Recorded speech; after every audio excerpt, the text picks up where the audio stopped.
There once was an old woman who lived in a 2-story house at the end of the road in a small suburban town. You never really saw her that much, except when she stepped outside to drink her tea. From what her neighbors saw, she was a complete recluse. She would always give ugly looks to the people that looked at her, so they tend to pay her no mind. After she concluded with her tea time, she would go back inside.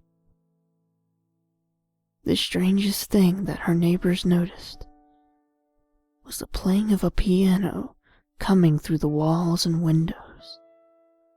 Songs no one recognized always permeated through the windows and walls of her house and flowed into her neighbors' ears.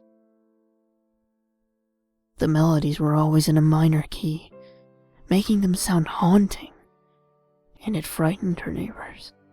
They couldn't really say anything about it, because she was old and probably senile. So, they just left her alone. She wasn't always a recluse, however. Long ago, she had more than just her piano to keep her company. She once had a life. She once had a name. Emily. Many years ago, a time far beyond the knowledge of anyone residing there now, she had moved in from the city with her husband Daryl. On the outside, they had a perfect life together there in the little house. They were both very nice to the other residents, and no one suspected any malice from them. They were especially fond of Emily. Everyone in the neighborhood loved her. They especially loved her talent for playing classical piano. She had come from the city to teach a local elementary school and had become close to the many children who lived there. Every morning she'd play her piano. Such beautiful music it was. It conveyed her emotions perfectly, her playing bringing warmth to the world around her as her music passed through the walls. Her neighbors never minded it. In fact, they enjoyed it. They felt a sense of passion echoing through the plaster and brick. Sometimes, the woman would even be invited over to play piano for the many fans that she accumulated in the neighborhood. About a year had passed since Emily and Daryl moved in. She had become pregnant and was expecting in about 4 more months. It seemed like everything was perfect to the neighbors that asked her about her life and her husband. They thought everything about their relationship was perfect, though they couldn't be further from the truth. Though her music echoed happily over to her neighbors' houses, what didn't, strangely, was the yelling and screaming. Emily and Daryl fought for hours, more often than people had realized. Although Daryl wasn't necessarily abusive, he had a temper and would get angry at her over little things. He was also very possessive and jealous, getting angry when any man even looked at her. Even though he hid it well when they were in company, they began fighting soon after their door shut. One day, they got into an argument. Emily's husband thought she was cheating and that the baby wasn't his. She tried to peg him as delusional and slapped him out of even considering that notion. Daryl reacted out of instinct and shoved her hard, which made her tumble down the stairs. With a thud, she landed on the ground with her arms spread out and a gash on her forehead. Emily awoke in a hospital bed with Daryl over her, tears flowing down his face. He told her that the doctors couldn't save her baby, and that he was so sorry. He held Emily close, trying to console her. But she had snapped. Her sanity had been destroyed. It had been stomped on and bloodied by the loss of her child. She let out a scream of agony and immediately passed out again. When they came home, Emily was completely silent, only crying or playing piano. But the songs were different. They sounded like the lamenting of a lost soul, haunting to the ear, paralyzing anyone who heard it with chilled fear. It was as if the screams she failed to make were expressed by the new melodies becoming louder and louder. Daryl tried many times to help her out of her trance-like state.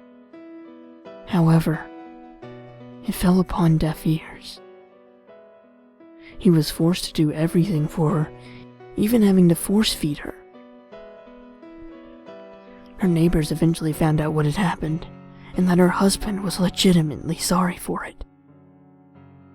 The friends she had gathered to try and comfort her, even trying tough love. But it was no use. She had become a shell of her former self. The color drained from her face. The only thing that was left in her mind was her music. One day, Emily did start to speak again, but her voice was almost monotone and difficult to hear. She started to cook and do things around the house, even started to eat again with Daryl at the table. Daryl thought that she was recovering, but she was still far gone. She still didn't want to be anywhere near him, being cold and unwanting when he tried to console her. He tried to apologize again and again, but she just didn't listen. She just kept playing her piano. When she had fallen asleep at the piano one night, Daryl took her to the couch and kissed her on the cheek. Then he just went to bed in tears, still ashamed of what happened. The next morning, Emily came to her friends in tears. She told them that Daryl had died in his sleep. They consoled her and decided to help her with the funeral arrangements. It was held a few days later. There was a large crowd of people gathered at the town cemetery. Emily accepted comfort of her friends and neighbors. A priest did the sermon, and during the burial, Emily laid flowers on his casket. She stayed silent, not wanting to be comforted by her friends. She eventually quit her job at the school and started to live in seclusion. For the next few days, Emily's neighbors could hear her piano playing the same haunting tune, as well as noticed a growing odor coming from her house. It smelled foul, almost making anyone who smelled it faint. Her neighbors tried to complain about the smell, but she never answered the door. After days of trying, they gave up, assuming that it was just her trash as the weeks passed. Then, disappearances started happening one by one, starting with the dark music and the foul smell becoming more prominent to the point it was covering the entire town in its stench. The neighborhood kept hearing the haunting melodies coming from her home, and her friends decided to act on it. They called the police and let them know about the smell. They went over to Emily's house and she answered the door. They did a search for anything that could even be considered suspicious, but nothing was ever found. This pattern continued for years and years. More children started disappearing from the neighborhood. People who moved in new to the neighborhood were found dead by asphyxiation in their beds. She always smiled when the police came to her house, and the police always came up with nothing. The only thing that remained constant was the music still bleeding through the walls. People listening swore they heard screams of agony echoing through her playing. She eventually completely cut herself off from her friends, always looking angrily at people. She hated couples the most, always jealous of their happiness. The smell went away for the most part. The disappearances became less and less until they finally ended. The only thing that remained was the constant music being played. It seemed the old woman never slept. She kept playing her piano until she eventually passed away. Nobody knew when she did. Her corpse just rotted in her bed as days went by, and nobody came looking for her. Eventually, the police did find the body and decided to bury it in the town cemetery in an unmarked grave. They began to search for clues of how she died, and eventually came across an old piano. Its keys were dusty and the bench was knocked over on its side. One of the police officers smelled something that just seemed off. It was faint, but it still lingered in the air around them. He eventually came across what seemed like a doormat, lying in the middle of the living room, where the smell was most prominent. He lifted up and carefully found an indentation on the floor. He started to feel around it and found the edge of something.